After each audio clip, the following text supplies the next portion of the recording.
I want to take you back to the summer of 1996, upsurge in the prayerometer of the nation. England were in a penalty shootout. Nothing new there. An event as familiar as the result that followed. With Gareth Southgate missing that vital kick and anguished cries from our Cockney neighbours on a hot night in North London. It's hard to believe we're approaching another 30 years of hurt to add to the original 3 decades sung about in the anthem of the tournament, where football could have been coming home, but instead went to the neighbours. But another song was written that summer that didn't hit the headlines, but is also still being sung today. I was about to run my first holiday club, Chatterbox, and not being very keen on the song in the handbook, I thought I'd write my own. The result was Come and Talk to Jesus. And for the next few minutes, I'd like to give 3 reasons as to why we should keep praying. The point Jesus gave for telling his story of the persistent widow. Why should we keep praying? Because God cares, God knows, and God works. Each of these will be unpacking a verse of that song. No, not that one, but Come and Talk to Jesus. And I trust this won't feel like 30 minutes of hurt, more like 13 minutes of hope, although don't hold me to that. Let's kick off then with our first reason to keep praying. Our first reason to keep praying, God cares. Unlike the unjust judge in our story, who didn't care what people thought, we have a God who cares for us very much. Peter, one of Jesus' friends, had gone from saying, along with the other disciples on the boat in the storm, "Don't you care if we drown?" to writing to his readers, "Cast all your cares upon him, because he cares for you."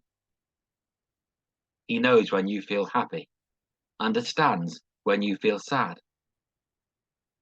Way before I started writing songs, but was a little boy in short trousers singing them, I remember this one.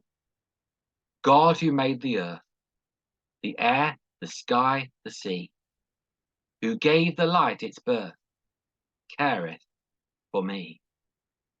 And when you think about it, that is a wonderful thing. Last month in a school assembly, we looked at creation with another song. In the beginning, there was nothing. Then at the end, there was something. On what happened in between, people take a different theme. But according to the Bible, God made real life viable. In a week, 'twas good, he saw. God made all, and without flaw. It's always been a favourite theme of mine that the God who put all this together cares enough about little you and me to put us together when we most need it. That's why I would encourage you to keep praying, even through the storm. There are times when, like the disciples of old, you may say, "Don't you care?" But I can assure you, based on years of experience, that he really does.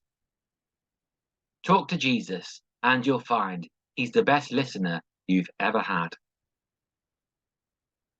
George Muller built many orphanages in Victorian England.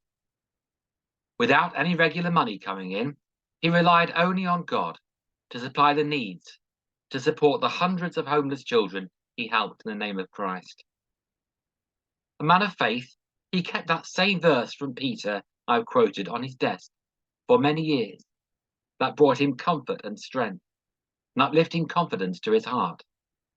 It read, "It matters to him about you." Muller believed that these words captured the meaning of 1 Peter 5:7. And he said at the end of his life that the Lord had never failed to supply all of his needs. The Lord cared for George Muller, and he cares for you too. The second reason we should keep praying is that God knows. God knows. Life's not always easy. Jesus knows what you go through. When we were at college, one of our set works was Sir Michael Tippett's choral work, A Child of Our Time. And it was quite an experience to see the composer conduct his own work at the Royal Festival Hall. What he would have made of our attempts to sing it is another matter, but not to worry. One line that stands out from that work is, "Nobody knows the trouble I've been through. Nobody knows but Jesus." These weren't his words, but many would identify him with them, and may you do too. For it may feel like you're the only one who really knows what's going on in your heart. And that can be a lonely experience. But the Lord knows everything about your life. When it's not easy, what you go through, when you feel afraid, and the good times too. But he still wants to hear it from you. All your ups and downs, what makes you angry, happy, or any other emoji you can think of, because he loves you. We've seen his care, not just for the last few minutes, but some of us for many years. I want you to think of a lonely place you've been in, or maybe still are in. School, college, work, even dare I say it, church, although we hope that's not the case. Wherever you are, God is, and he'd love to hear from you. Don't be put off that you can't see him.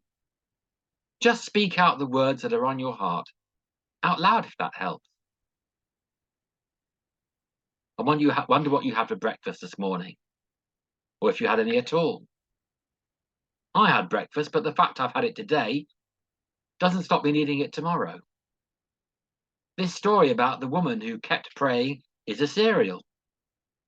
Just because she'd asked once, didn't stop her asking again and again. She kept coming to the unjust judge because it really mattered to her, and the judge eventually gave her the justice she needed.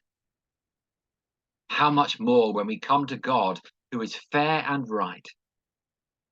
He knows your heart. Can I encourage you to share it with him? But he also knows when you're not fair and right, of every sin that you and I have, which brings us on to our last reason to keep praying: God works.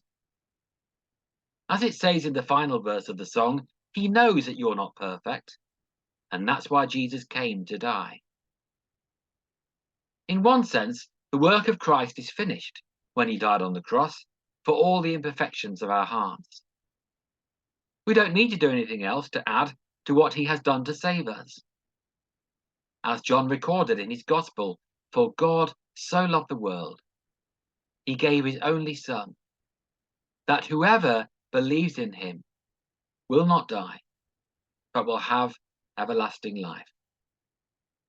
If we believe in him, knowing that we're sinners, and coming to the Lord, saying sorry, and asking him into our hearts that we might live for him, a way of explaining how you become a Christian, then one prayer is enough. But this is just the start of an adventure of prayer, which is a lifelong experience, because prayer works. As I'm sure you're aware, we're into the fireworks season, which feels like it's as long as the football season.